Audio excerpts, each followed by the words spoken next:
గుంటూరు పట్టభద్రుల నియోజకవర్గానికి ఎన్నికలు జరిగినాయి. ఎన్నికల్లో యథేచ్ఛగా అధికార దుర్వినియోగం జరిగింది.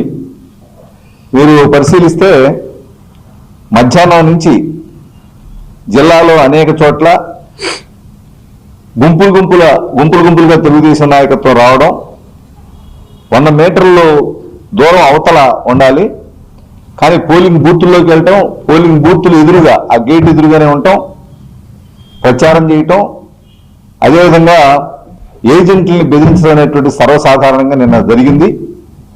డబ్బు పంపిణీ చేశారు, కొన్ని చోట్ల మద్యం కూడా పంపిణీ చేసినటువంటి దాఖలాలు ఉన్నాయి.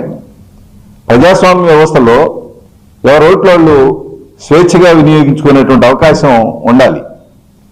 మీరు అధికారంలో లేనప్పుడు ప్రతిపక్షాన్ని విమర్శించారు, కానీ ఈరోజు మీరు చేసింది ఏంది?